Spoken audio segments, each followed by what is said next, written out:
أعوذ بالله من الشيطان الرجيم.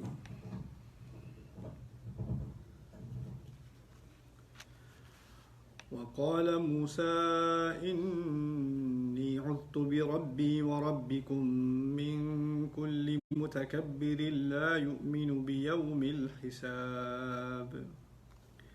رب اشرح لي صدري ويسر لي أمري واحلل عقدة من لساني يفقهوا قولي. فالحمد لله والصلاة والسلام على رسول الله وعلى آله وصحبه أجمعين. أما بعد. ایک مرتبہ پھر السلام علیکم ورحمۃ اللہ تعالیٰ وبرکاتہ. آج انشاءاللہ تعالیٰ اپنی حفاظت کی ایک دعا کا ذکر کرنا ہے. موسیٰ علیہ السلام کے قصے میں سے اس کا تعلق ہے. سورۃ الغافر میں ہے یہ دعا، سورۃ غافر، اور جو اس کی 27ویں آیت ہے. پہلے میں تھوڑا سا آپ کے لیے ایک سین سیٹ کر دوں تاکہ آپ اس دعا کا بیک گراؤنڈ سمجھ لیں، اس کے پس منظر میں کیا بات ہے، ورنہ دعا صحیح طرح سمجھ نہیں آئے گی. اصل میں بات یہ تھی کہ موسیٰ علیہ السلام کے لیے اللہ تعالیٰ نے فرعون کے دل میں ایک خاص محبت ڈال دی. وہ ایسا انسان تھا جس کو قتل کرنے میں کوئی ہچکچاہٹ نہیں تھی، یہاں تک کہ بچوں کے قتل میں بھی اسے کوئی ہچکچاہٹ نہیں تھی. یذبحون ابناءکم ویستحیون نساءکم، وہ تمہارے بچوں کو ذبح کر دیتے تھے، تمہارے بیٹوں کو، عورتوں کو جینے دیتے تھے. اس کو اس پالیسی میں کوئی ہچکچاہٹ نہیں تھی. لیکن اللہ تعالیٰ نے موسیٰ علیہ السلام کے بارے میں خاص فرمایا وَأَلْقَيْتُ عَلَيْكَ مَحَبَّةً مِّنِّي، کہ میں نے تم پر اپنی ایک خاص محبت ڈال دی. اور اس خاص محبت کی وجہ سے جب آسیہ ان کو اٹھا کر لائی ہیں اور فرعون کے سامنے ان کو پیش کیا ہے اور کہا ہے عسیٰ ان ینفعنا او نتخذہ ولدا، کہ شاید یہ ہمیں کچھ فائدہ دے دے یا اس کو ہم اپنے اولاد کی طرح ہی رکھ لیں، تو اس وقت فوراً یہ کہنے کے بجائے اس کو نہیں، اس کو مار دو، نہیں رکھنا اس کو میں نے. کیونکہ ان کی رنگت سے تو فوراً ہی پتہ چل جاتا تھا کہ یہ فرعون کی قوم سے نہیں ہے، یہ بنو اسرائیل کی قوم سے ہیں. اور ابھی پالیسی دی تھی کہ سارے بچوں کو مار دو. تو وہ بچہ سامنے جیسے ہی آیا، اور وہ بھی آپ اندازہ کریں کہ وہ اس موقع پر آیا، ابھی وہ ملٹری کیمپین چل رہی ہے کہ وہاں فوجی جا کر بچے ڈھونڈ کر مار رہے ہیں اور ہر قسم کا خون بہہ رہا ہے. اور اس دوران ایک بچہ پانی کے ذریعے اس پورے ملک کی سب سے سیکیور بلڈنگ کے اندر، اس کے اوول آفس کے اندر تک پہنچ گیا. اور اس کو وہاں جا کر اس میٹنگ کے درمیان عورت نے لا کر، اس کی بیوی نے لا کر سامنے موسیٰ علیہ السلام کو رکھا اور کہا اس کو ہم اپنے بچے کی طرح نہ رکھ لیں. اور یہ اس وقت بھی اللہ تعالیٰ نے کیا کہہ دیا، اللہ تعالیٰ نے اس کے دل میں کیا بات ڈال دی، ایک محبت ڈال دی. اس نے کچھ کہا نہیں آگے سے. اور پھر دو آپشنز تھیں. ایک اختیار یہ تھا کہ اس کو نوکر کی طرح رکھیں، عسیٰ ان ینفعنا، کہ وہ ہمیں کچھ فائدہ دے، یعنی نوکر کی طرح رکھ لیتے ہیں گھر میں، بڑا ہوگا تو ہماری سروس کرے گا، یا ہم اپنے بیٹے کی طرح رکھ لیں. یہی دو آپشنز دی تھی یوسف علیہ السلام کو. جب یوسف علیہ السلام گھر کو عزیز گھر لے کر آیا تھا بیوی کے پاس، تو اس نے کیا کہا تھا، عسیٰ ان ینفعنا او نتخذہ ولدا، یہ الفاظ استعمال کیے تھے، یا تو ہمیں فائدہ دے گا یا اس کو ہم اپنے بیٹے کی طرح رکھ لیتے ہیں، اپنی اولاد کی طرح رکھ لیتے ہیں. یوسف علیہ السلام کے قصے میں ان کو نوکر کی طرح رکھا گیا تھا، غلام کی طرح. اس قصے میں جہاں آپ کو توقع یہ تھی کہ ان کو غلام کی طرح رکھا جائے گا، کیونکہ فرعون کو تو غلامی ہی آتی ہے کرانی، ان کو بیٹے کی طرح رکھا گیا. الم نربک فینا ولیدا، بعد میں جا کر بات آئے گی، کیا ہم نے تمہیں اپنی اولاد کی طرح یہاں پر نہیں پالا پوسا بڑا کیا. تو یہاں فرعون وہ بات مان گیا. اللہ تعالیٰ کی طرف سے ہمیں پتہ چل گیا کہ اس کے دل میں ایک خاص محبت ہے. باقی نفرت جس سے کرتا ہے کرے، جس کو مارتا ہے مارے، موسیٰ علیہ السلام کو نہیں چھوتا. اب موسیٰ علیہ السلام واپس آئے کئی سال کے بعد، قتل کا قصہ ہو چکا، وہ تمام الزامات ہو چکے، ان کو مارنے کی اسکیم بھی نہیں چل سکی. 8-10 سال بعد موسیٰ علیہ السلام اب واپس آئے ہیں. واپس آ کے انہوں نے اس کی توہین کی ہے. پورے مصر میں فتنہ بھرا ہوا ہے، یعنی وہ پورا ملک الٹا سیدھا ہو چکا ہے. اب ان کی فرعون کی بےزتی بھی ہو چکی ہے سب کے سامنے، جب اس نے سارے وہ پوری قوم کو جمع کر اپنے جادوگروں کو لا کر، سحرہ کو لا کر ان کو شکست دینے کی کوشش کی. وہ پوری اسکیم بھی ناکام ہو گئی. یہاں تک کہ یہ کہ جن کو کہا گیا تھا کہ یہ تمہاری قوم کے اصل بچانے والے ہیں، یہ سحرہ، یہ جادوگر، ان کی بات سننا، وہ اتنے بڑے سٹیج پر جا کے انہوں نے کہہ دیا آمنا برب موسیٰ و ہارون، ہم موسیٰ اور ہارون کے رب پر ایمان لے آئے ہیں. انا نطمع ان یغفر لنا ربنا خطایانا ان کنا اول المؤمنین، ہماری تو امید یہ ہے کہ ہمارا رب ہماری غلطیاں معاف کر دے گا کہ ہم پہلے ہیں جو ایمان لے آئے. یعنی وہ ایک طرح سے دعوت دے رہے ہیں پورے کراؤڈ کو کہ ہم تو پہلے ہیں، تم ہمارے ساتھ بھی پہلے ہو جاؤ یا تم دوسرے ہو جاؤ، تمہارے گناہ بھی معاف ہو جائیں گے. فرعون نے ان کو دھمکی دی کہ اچھا یہ اصل میں تمہوں کی اپنی اسکیم تھی. انہ کبیرکم الذی لکبیرکم الذی علمکم السحر، یہ تو تمہارا پیچھے لیڈر یہ تھا، اس نے تمہیں جادو سکھایا ہے، یہ سب تمہارا ڈرامہ تھا، کھیل تھا یہ. فلسوف تعلمون، ابھی پتہ چل جائے گا تمہیں خوب پتہ چلے گا. لَأُقَطِّعَنَّ أَيْدِيَكُمْ وَأَرْجُلَكُمْ مِنْ خِلَافٍ وَلَأُصَلِّبَنَّكُمْ أَجْمَعِينَ، میں تمہارے ہاتھ اور پاؤں الٹی طرف سے کاٹ دوں گا، یعنی سیدھا ہاتھ الٹا پاؤں، یا الٹا ہاتھ سیدھا پاؤں کاٹ دوں گا، اور تمہیں سڑک پہ لٹکا دوں گا، اصلیبنکم، کیلیں ڈال کر سڑک پہ تمہیں لٹکا دوں گا سب کے سامنے، تاکہ کوئی بھی اس پر ایمان لانے کا سوچے تو اس کا یہ انجام ہو، اس کو بھی پتہ چلے۔ انہوں نے آگے سے کہہ دیا لا ضیر انا الی ربنا منقلبون، کوئی بات نہیں، کوئی فکر کی بات نہیں، ہم نے ویسے بھی اپنے رب کی طرف ہی جانا ہے واپس۔ اب وہ اتنا بڑا چیلنج ساری قوم کے سامنے کرنے کے بعد اس کی ایک ایمرجنسی میٹنگ ہوئی۔ اصل میں اب بات یہ تھی کہ اب تو ایک طرح سے بغاوت ہونے والی ہے ملک میں، اتنے لوگوں کے سامنے پوری قوم کے بادشاہ کی ملک کی بےزتی ہو چکی ہے۔ اب تو اس پوری بغاوت کو ختم کرنے کے لیے ایک ہی راستہ ہے کہ موسیٰ علیہ السلام کو قتل کرنا پڑے گا، انہیں مارنا پڑے گا، اور اگر وہ مارنے کو ابھی بھی تیار نہ ہو، اگر فرعون ابھی بھی کہے نہیں مجھے اس سے بہت محبت ہے میں نہیں مار سکتا، تو اس کے جو جرنیل ہیں جو اس کے ارد گرد ہیں وہ کہیں گے کہ یہ تو اس سے تو ہوم لینڈ سیکیورٹی نہیں ہوگی، یہ تو سیکیورٹی میں سافٹ ہے، اس کی جگہ ہمیں کوئی ایسا چاہیے جو اصل کام کرنے کا ہے وہ کر سکے، کیونکہ اصل مسئلہ تو موسیٰ ہے، باقی کسی کو مارو نہ مارو، جادوگروں کو مارو نہ مارو، موسیٰ کو مارو گے جب تک نہیں مارو گے تب تک مسئلہ حل نہیں ہونے والا۔ اب اس کو ایک بہت مشکل فیصلہ کرنا تھا، یا تو میں اپنی طاقت کو سنبھالے رکھوں، اپنے اقتدار کو سنبھالے رکھوں، یا کیا مجھے اپنے اقتدار سے محبت ہے یا موسیٰ سے زیادہ محبت ہے۔ اب آپ خود ہی سوچ لیں اس نے کیا چنا۔ آخر کار جا کر اس نے کہا، اور اس کے جنرلوں نے اس کو کوشچن کرنا شروع کر دیا تھا، اس پر شک کرنا شروع کر دیا تھا، اتذروا موسیٰ، اچھا تم واقعی ابھی بھی موسیٰ کو چھوڑ دو گے، ابھی بھی جانے دو گے؟ اب اس سے اکڑ کر اگر ایسے بات ہو رہی ہے تو اس کو پتہ چل گیا کہ اب میری اتھارٹی اس طرح نہیں چلنے والی، مجھے اقدام لینا پڑے گا۔ تو اس نے خود ہی کہہ دیا وقال فرعون ذرونی اقتل موسیٰ ولیدع ربہ، ٹھیک ہے چھوڑ دو مجھے، میں خود ہی جا کے قتل کرتا ہوں موسیٰ کو، میں خود آرڈر دیتا ہوں موسیٰ کے قتل کا، ولیدع ربہ، اسے اپنے رب کو بلانے دو، دعائیں کرتا رہے، اس سے مجھے کیا فرق پڑے گا، انی اخاف ان یبدل دینکم، مجھے تو اب ڈر ہے کہ وہ تمہارا دین بدل دے گا۔ دین بدلنے سے مراد صرف مذہب بدلنا نہیں ہے، پرانے زمانے میں اس نے اپنے آپ کو خدا مانا تھا نا، اس کی تمام قوم سے کیا توقع تھی کہ فرعون کو خدا مانو، جو خدا نہیں مانے گا اس نے صرف دین کا انکار نہیں کیا، بادشاہ کی سلطنت کا انکار کیا، غداری کی ہے۔ تو دین جس طرح ہمارے ہاں ایک ہوتا ہے آئین ہوتا ہے، الگ چیز ہے، مذہب الگ چیز ہے، آئین اور مذہب دو الگ الگ چیزیں ہیں۔ فرعون کی سلطنت میں آئین اور مذہب ایک ہی چیز ہے۔ اگر آپ نے فرعون کے خدا ہونے کا انکار کیا تو آپ نے اس ملک کے آئین کا انکار کیا، اس کے قانون کا انکار کیا، آپ غدار شمار ہوں گے، آپ کو قتل کیا جائے گا۔ اگر لوگوں نے موسیٰ علیہ السلام کے مذہب پر ایمان لانا شروع کر دیا، ان کی بات ماننی شروع کر دی، اب فرعون تو خدا نہیں رہا، اب وہ اگر خدا نہیں رہا تو اس کا آئین، اس کا جو قانون جو اس بنیاد پر بنا ہے کہ وہ خدا ہے، وہ سب ختم۔ تو اس کو تو اب ڈر ہے کہ حکومت بدل جائے گی۔ اب یہ بات سمجھیں، اب تو میں موسیٰ کو قتل کرنے کو تیار ہوں، وہ جتنا اپنے رب کو بلاتا رہے، وَلْيَدْعُ رَبَّهُ إِنِّي أَخَافُ أَن يُبَدِّلَ دِينَكُمْ، مجھے تو ڈر ہے کہ تمہارا دین بدل دے گا، یعنی تمہارا پورا قانون آئین، تمہارا پورا نظام بدل دے گا، یہاں تو بغاوت ہو جائے گی۔ أَوْ أَن يُظْهِرَ فِي الْأَرْضِ فَسَادٍ، یا تو یہ ہوگا کہ پوری زمین میں، یہاں پورے ملک میں فساد پھیل جائے گا، کہ اسے کہتے ہیں لالسنس، لا اینڈ آرڈر سچویشن خراب ہو جائے گی۔ اب تو یہ سیکیورٹی کا معاملہ ہے، اس کو قتل کرنا ہی پڑے گا۔ اب آگے اس دعا سے پہلے ایک بات سمجھ لیجئے کہ فرعون اور اس کی حکومت کی کیا اوصاف ہیں۔ میں ابھی کچھ مہینے پہلے میں ترکی میں تھا، استنبول میں، تو استنبول میں ایک مینار نظر آیا وہاں بڑی مسجد کے پاس، اور وہ مصری مینار جو آپ نے دیکھا ہوگا اینشنٹ ایجپٹ میں بڑے بڑے مینار تھے، اس پر ان کی وہ پرانی رائٹنگ تھی مصریوں کی، اس طرح کا تھا۔ میں نے کہا انہوں نے ڈیکوریشن میں بنایا، اصلی تو نہیں ہو سکتا۔ میں قریب جا کے گیا، وہ ایکچولی انگلش میں کہتے ہیں اوبلسک، وہ ایک مینار ہوتا ہے جو پرانے قدیم مصر میں ان کے جو فرائض تھے وہ بنایا کرتے تھے، اور اس پہ ان کی تاریخ لکھی ہوتی تھی۔ وہ یہاں استنبول میں کیا کر رہا ہے؟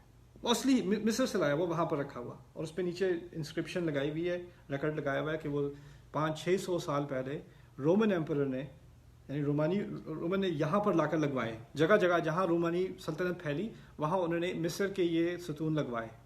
کیوں؟ کیونکہ ان کے ذہن میں دنیا کی سب سے عظیم سلطنت فرعون کی سلطنت تھی، اور اس کی عظمت کا ان کو اتنا احساس تھا کہ ہم اس طرح کے ہونا چاہتے ہیں، ہماری حکومت ایک دن اس طرح کی ہوگی۔ تو وہ اپنے آپ کو بڑا دکھانے کے لیے اس پرانے کھنڈروں میں، ان پرانے کھنڈروں میں سے وہ مینار نکال کے جگہ جگہ لگواتے ہیں.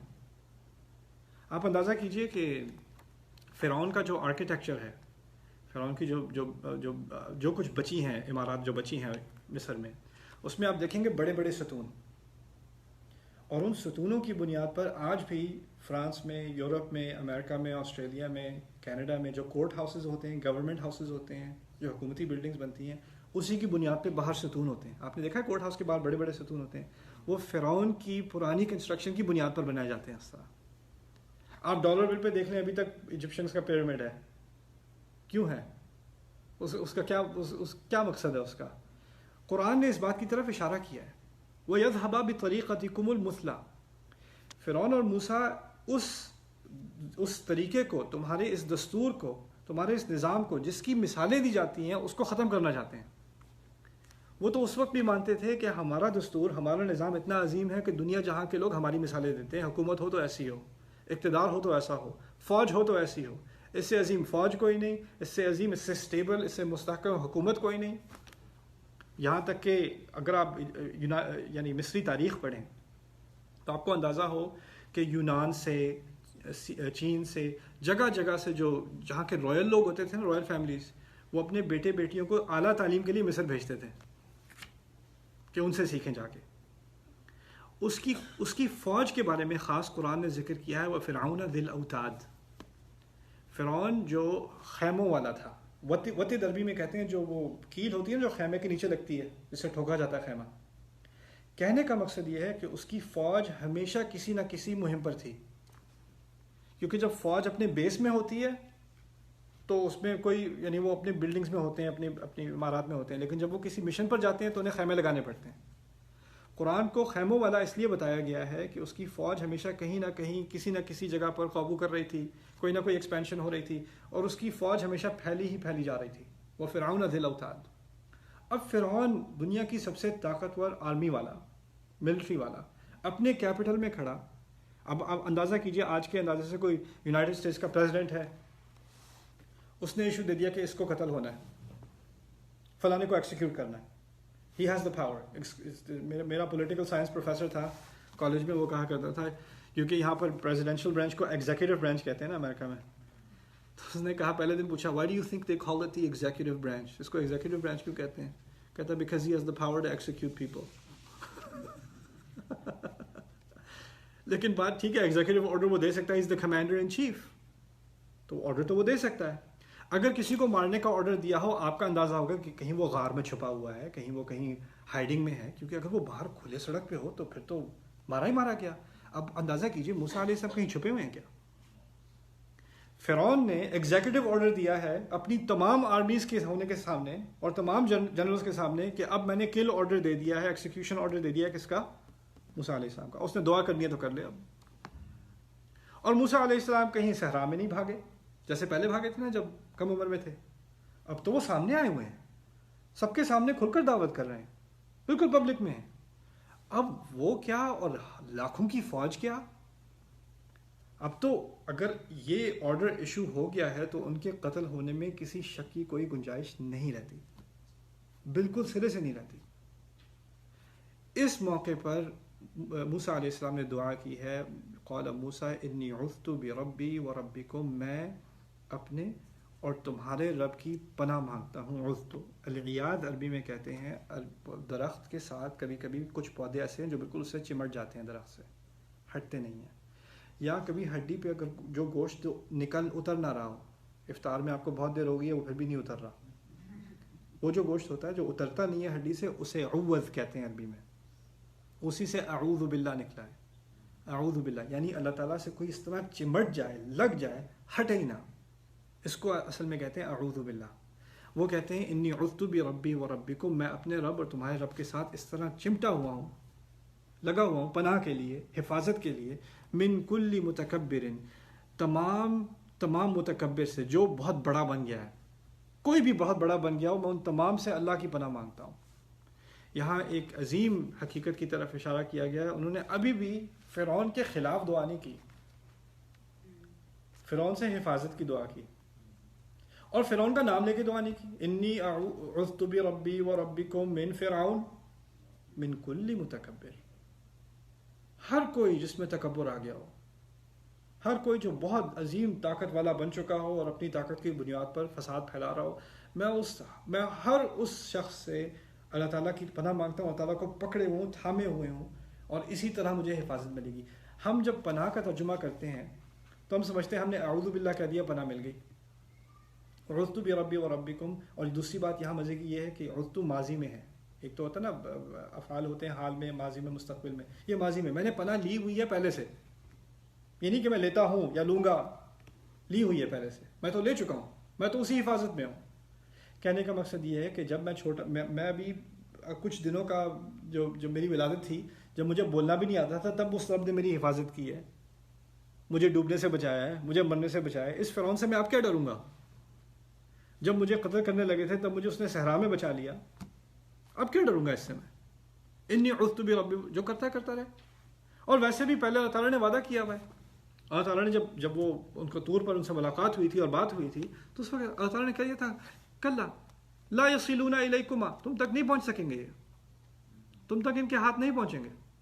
اور جب انہوں نے کہا تھا اخاف ان یقتلون، مجھے ڈرے یہ مار دیں گے مجھے، اللہ تعالیٰ نے کہا یہ تھا کلا نہیں، ہونا ہی نہیں ہے، فکر ہی نہ کرو، بات ہی ختم۔ اب وہ ان کو یہ ضمانت اللہ تعالیٰ کے الفاظ سے مل چکی ہے، تو وہ بہت کھل کر سب کے سامنے انی عذت بربی وربکم، میں اپنے رب اور تم سب کے رب کی پناہ لے رہا ہوں، من کل متکبر، ہر اس تکبر کرنے والے سے۔ میں اس دعا کا ذکر خاص اس لیے کرنا چاہتا تھا کہ صرف یہ بات جو کی گئی ہے لا یؤمن بیوم الحساب، اور پھر کہا ہے متکبر لا یؤمن بیوم الحساب، جو بہت بڑا ہو، جس کے پاس بہت اقتدار آ گیا ہو، جس کو آخرت پہ یا حساب والے دن پر کوئی ایمان نہ ہو، یعنی وہ جو کرے وہ کرے، اور وہ آگے سے پوچھے مجھ سے کون پوچھے گا، کون مجھے ٹوکے گا، اگر میں مار بھی دوں تو کون سا کورٹ ہے جو آ کے مجھے کچہری میں لے کے جائے گا، میں ہی تو کورٹ ہوں۔ تم اللہ تعالیٰ نے یہ خاص دعا ان کی زبان سے ہمیں کیوں سکھائی؟ اب دوسری بات میں پہلے شاید ذکر کر چکا ہوں، پھر کر دیتا ہوں۔ انبیاء علیہم السلام کی تمام عمر دعاؤں میں گزری ہے، کوئی ایک دن نہیں ہوگا کسی نبی کا کہ اس میں اس نے دعا نہ کی ہو، اور ہر طرح کی دعا۔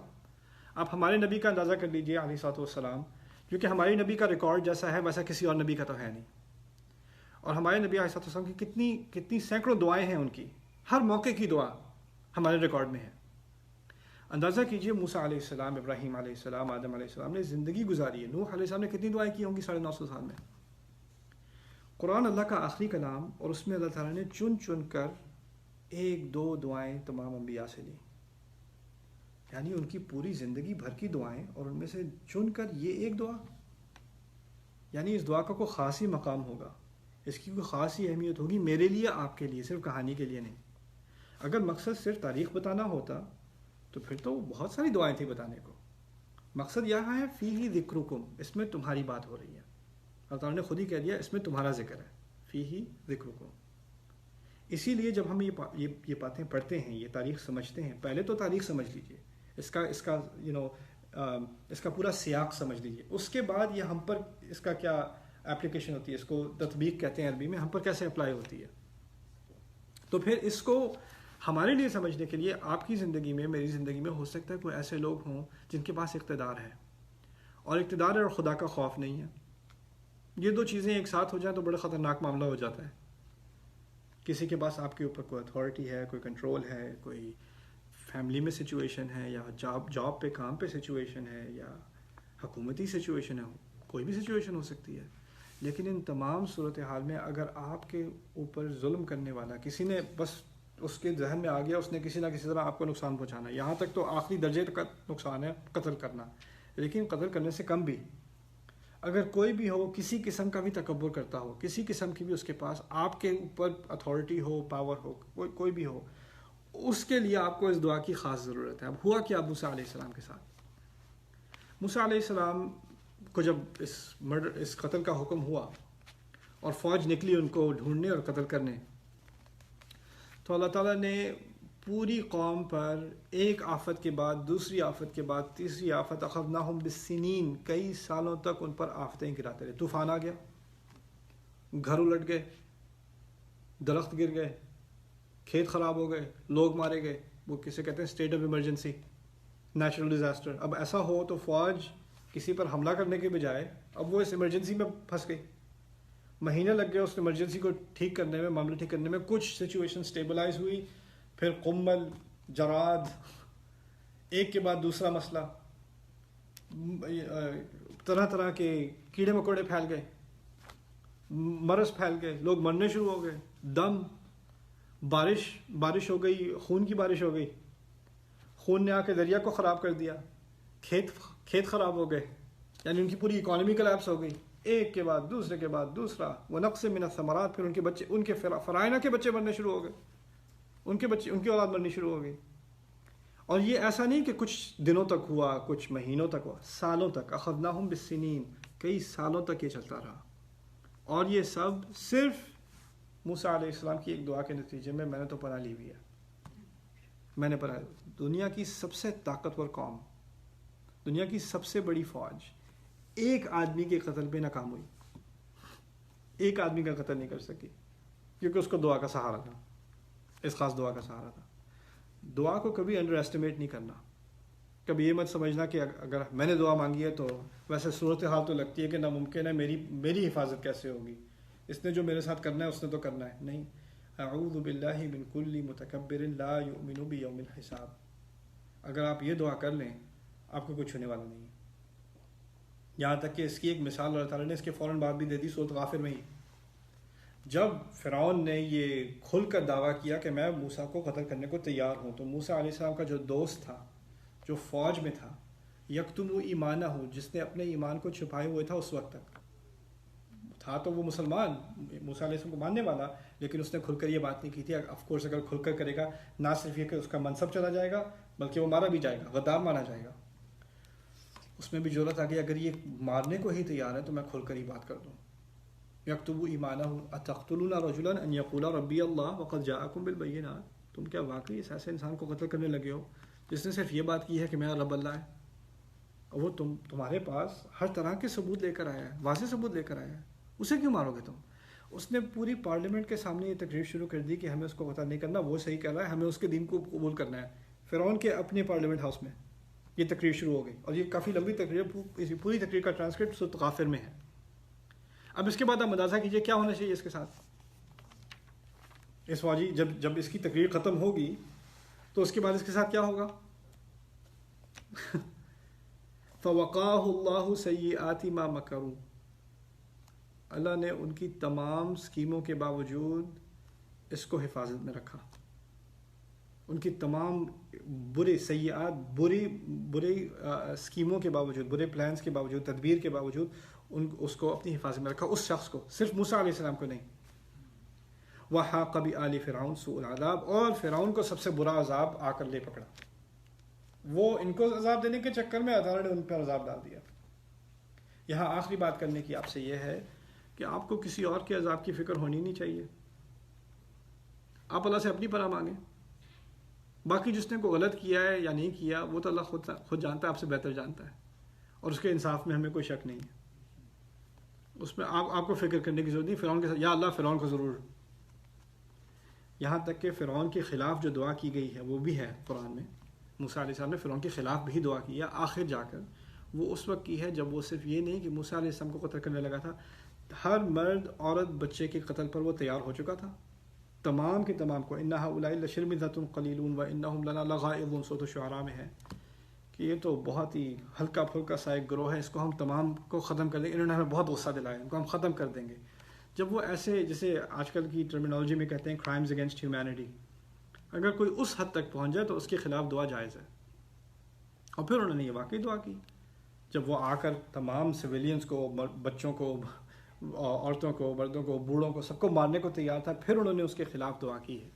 لیکن اس سے پہلے ہر مرحلے انہوں نے صرف یہ کہا ہے کہ مجھے اللہ بچا لے، میں اپنے رب کی پناہ میں ہوں. انی عذت بربی ربکم ان ترجمون بھی ہے ایک اور جگہ، میں تو اپنے رب سے پناہ مانگتا ہوں کہ تم مجھے پتھراؤ کر کے نہ مار دو.